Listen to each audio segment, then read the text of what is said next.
Law Insight Law, protecting your rights with integrity. LLB শেষ বর্ষের পরবর্তী পরীক্ষাটা হচ্ছে সাক্ষ্য আইন। এই সাক্ষ্য আইনের একটা সংক্ষিপ্ত সাজেশন তৈরি করা হয়েছে। এই সাজেশন অনুযায়ী পড়লে পরীক্ষাতে কমন পাবেন। প্রথম প্রশ্নটা হচ্ছে সাক্ষ্য আইন প্রয়োগের প্রধান প্রধান নীতি উল্লেখ করো। ক নম্বর হচ্ছে দেওয়ানি ও ফৌজদারি মামলায় সাধারণত একই সাক্ষ্য হয়, এই নীতি কোনো ব্যতিক্রম আছে কি?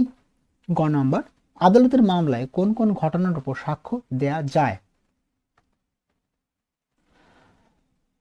2 ক জনশ্রুতি কোনো সাক্ষ্য নয়, সংক্ষেপে নীতি ব্যতিক্রম সমূহ আলোচনা করো।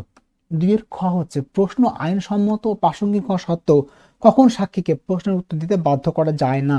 গ নম্বর জেরার সময় আইনসঙ্গতভাবে কি কি প্রশ্ন করা যায় বর্ণনা করো। 3 বিবৃতি, স্বীকার এবং স্বীকারোক্তি বলতে কি বুঝো? পুলিশ অফিসারের কাছে প্রদত্ত স্বীকারোক্তি কি গ্রহণযোগ্য?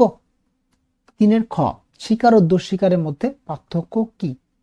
গ নম্বর প্রলোভন, ভীতি প্রদর্শন ও প্রতিশ্রুতির ফলে পুলিশ অফিসারের নিকট অপরাধ স্বীকারোক্তিমূলক ফলাফল কি?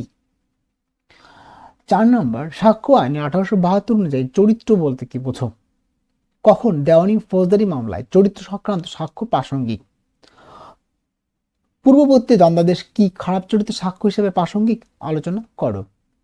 5 নম্বর প্রমাণের ভার কি? মামলায় প্রমাণের দায়িত্ব এবং সাক্ষ্য উপস্থাপনের দায়িত্বের মধ্যে পার্থক্য দেখাও। প্রমাণের ভার সম্পর্কিত সাধারণ নিয়মাবলী বর্ণনা করো। অনুমান করতে পারে, অনুমান করবে এবং চূড়ান্ত প্রমাণ উদাহরণ সহ ব্যাখ্যা করো। 5 খ মামলা প্রমাণের দায়িত্ব কার উপর বর্তায়? কখন অভিযুক্ত ব্যক্তির উপর প্রমাণের দায়িত্ব অর্পিত হয়? গ নম্বর বৈধ সন্তানের চূড়ান্ত প্রমাণ কি? এবার 6 নম্বর রাশি ইঙ্গিতবাহী প্রশ্ন বলতে কি বোঝো? সাক্ষীকে কখন ইঙ্গিতবাহী প্রশ্ন করা যায়? সাক্ষীর বিশ্বাসযোগ্যতা কিভাবে হরণ করা যায়? কি কি কারণে একজন বিচারক এই প্রক্রিয়া হস্তক্ষেপ করতে পারেন? 6 খ সাক্ষীর বিশ্বাসযোগ্যতা কিভাবে হরণ করা যায়? কি কি কারণে একজন বিচারক এই প্রক্রিয়া হস্তক্ষেপ করতে পারেন? প্রশ্ন আইনসম্মত প্রাসঙ্গিক হওয়া সত্ত্বেও কখন সাক্ষীকে প্রশ্ন উত্তর দিতে বাধ্য করা যায় না।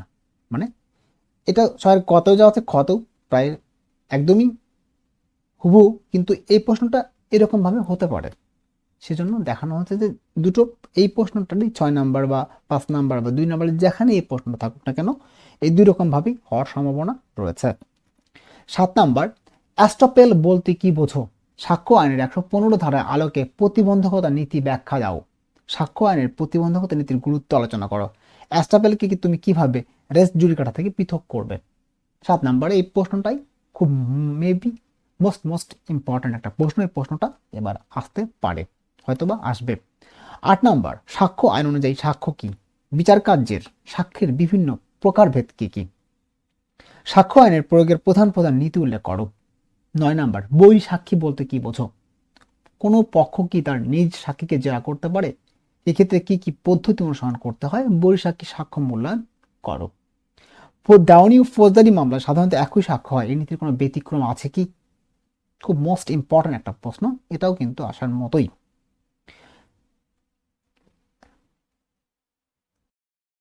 10 নম্বর কখন কোন পক্ষ তার নিজের সাক্ষীকে জেরা করতে পারে? সাক্ষ্য আইন 1872 অনুযায়ী জেরা সংক্রান্ত বিধানাবলী কতটুকু প্রতিবন্ধকতামূলক পদ্ধতিতে প্রতিষ্ঠিত? 11 ক বিচারিক কার্যক্রমে কিছু কিছু প্রশ্ন কেন করা যায় না? অনুচিত প্রশ্ন বাধা দানে আদালতের কি কি অধিকার আছে? সাক্ষীর বিশ্বাসযোগ্যতা কখন কিভাবে অভিযুক্ত করা যায়? সাক্ষীকে প্রশ্ন করার জন্য বিচারকের সাধারণ ক্ষমতায় কি কি সীমাবদ্ধতা আরোপ করা হয়েছে? খ নম্বর কেন বলা হয়ে থাকে যে আদালতের দায়িত্ব হচ্ছে মামলা বিচার করা নয়, মানুষের নয়? কেন বলা হয়ে থাকে যে আদালতের দায়িত্ব হচ্ছে মামলার বিচার করা, মানুষের নয়? এই প্রশ্নটা খুবই ইম্পর্টেন্ট একটা প্রশ্ন, খুবই সংক্ষিপ্ত একটা সাজেশন। মোট 11টা প্রশ্ন দিয়ে সাজেশনটা তৈরি করা হয়েছে। আশা করি এর মধ্য থেকেই আপনারা কমন পাবেন। আর এই প্রশ্নগুলোর উত্তর আগামীকাল থেকে ভিডিও আকারে আমার চ্যানেলে দেওয়া থাকবে, সেখান থেকে আপনারা উত্তরগুলো দেখে নিতে পারেন। উত্তরগুলো খুব সহজ সাবলীল ভাষায় করা হয়েছে, যেগুলো একবার দুইবার পড়লেই মনে থাকবে। আর এই প্রশ্নগুলো হচ্ছে উত্তরগুলো এবং এই সাজেশনগুলো আমার ওয়েবসাইটে পিডিএফ আকারে দেওয়া থাকবে। ওয়েবসাইটের লিঙ্কটা দেওয়া থাকবে হচ্ছে ভিডিও ডিসক্রিপশন বক্সে, সেখান থেকে আপনারা ক্লিক করে আমার ওয়েবসাইটে গিয়ে দেখে নিতে পারবেন। আর এই প্রশ্নগুলো যদি আপনারা পড়েন খুব মনোযোগ দিয়ে, তাহলে অবশ্যই অবশ্যই আপনারা কমন পাবেন। আর আগামীকাল এই সাবজেক্টের টিকার যে সাজেশনটা তৈরি করা হয়েছে সেটা দেওয়া হবে। টিকাগুলি খুবই কমন পাওয়ার মতো, খুব সংক্ষিপ্ত আকারে টিকা সাজেশনটা করা হয়েছে, কারণ ওই টিকাগুলি পড়লেই, সংক্ষিপ্ত সাজেশন অনুযায়ী পড়লেই আপনারা কমন পাবেন। ধন্যবাদ সবাইকে, সবাই ভালো থাকবেন।